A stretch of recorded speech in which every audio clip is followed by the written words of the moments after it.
Hello guys, কি অবস্থা? I hope সকলে ভালো আছেন। গাইস, রিসেন্টলি দেখতেছি এই ধরনের ফটোগুলো কিন্তু খুবই ট্রেন্ডিংয়ে চলতেছে।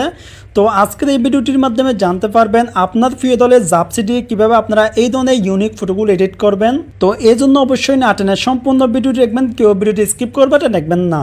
তো চলুন কথা না বাড়িয়ে ভিডিও শুরু করা যাক। ওয়েল গাইস, এই জন্য প্রথমে ChatGPT অ্যাপসটি ওপেন করবেন। আপনারা চাইলে জেমিনি অ্যাপস দিয়েও করতে পারেন। তো ChatGPT অ্যাপসটি ওপেন করার পর দেখবেন এরকম একটি ইন্টারফেস আসবে। তো এখান থেকে নিচে প্লাস আইকন দেখতেছেন, এই যে অপশনে ক্লিক করবেন। তো এই অপশনে ক্লিক করার পর এখান থেকে ফটো অপশনে ক্লিক করবেন। তো ফটো অপশনে ক্লিক করার পর দেখবেন আপনাদের গ্যালারিটি ওপেন হয়ে যাবে। তো এখান থেকে আপনার একটি ফটো নিয়ে নেবেন। তো এখান থেকে আমার একটি ফটো নিয়ে নিলাম। ওকে গাইজ, নেওয়ার পর দেখতেছেন ফটোটি এখানে ইনপুট হয়ে গেছে। তো এবার আমাদের এখানে একটি সিক্রেট ফর্ম পেজ করতে হবে। তো এখানে একটি আমি ফর্ম পেজ করে দিলাম।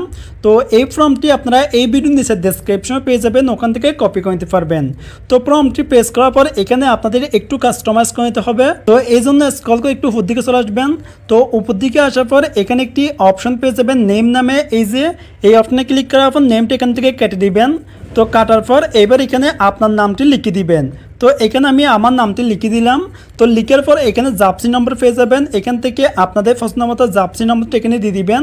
তো এখানে 10 সিলেক্ট করা আছে, আমি 10-এ রাখলাম। তারপর একটা স্ক্রল করে উপর দিকে আসবেন। তো উপর দিকে আসার পর এখান থেকে আপনার পছন্দের দলটা এখানে লিখে দিবেন। আপনি যদি আর্জেন্টিনা হয়ে থাকেন তার এখানে আর্জেন্টিনা দিয়ে দিবেন, আর যদি ব্রাজিল হয়ে থাকেন তার এখানে ব্রাজিল দিয়ে দিবেন, বা আদারস যদি আপনি অন্য দল করে থাকেন তাহলে সে দলের নামটা এখানে লিখে দিবেন। তো এখানে আর্জেন্টিনা লেখা আছে, আপনার চাইলে এখান থেকে আর্জেন্টিনা এটা কেটে আপনার পছন্দের দলের নামটি লিখে দিবেন।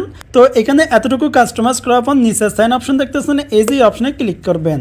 তো এই অপশনে ক্লিক করার পর দেখবেন আপনার ফটো ফর্মটি সাইন হয়ে যাবে।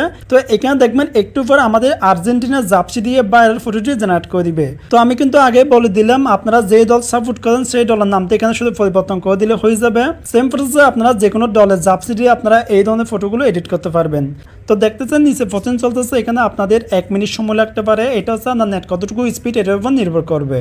ওকে গাইস, দেখতেছেন আমাদের ফটো কিন্তু জেনারেট করে দিয়েছে কত সুন্দর করে। তো এই ডিজাইনটি যদি আপনার ভালো না লাগে তাহলে কি করবেন, আপনারা আবার ট্রাই করবেন, দেখবেন একটু ভিন্ন স্টাইলে আপনাদের আরেকটি ফটো জেনারেট করে দিবে। তো এইভাবে আপনারা সেম প্রসেসে বিভিন্ন দলের ফটোগুলো এডিট করে নিতে পারবেন। তো দেখতেই পাচ্ছেন একদম কিন্তু হুবহু সেম আমার ফেসটা ঠিক রেখে কিন্তু ফটোটি জেনারেট করে দিয়েছে। তো ফটোগুলো এখান থেকে সেভ করার জন্য উপরে ডাউনলোড অপশন পেয়ে যাবেন, এই যে অপশনে ক্লিক করবেন। সো গাইস, এই অপশনে ক্লিক করলে দেখবেন এই ফটোটি আপনাদের গ্যালারিতে সেভ হয়ে যাবে। সো গাইস, এই ছিল আজকের ভিডিও। যদি ভিডিওটি ভালো লাগে ভিডিও লাইক করে দিবেন, আর এরকম নতুন ভিডিও চ্যানেলটি সাবস্ক্রাইব করে অবশ্যই আমাদের পাশে থাকবেন।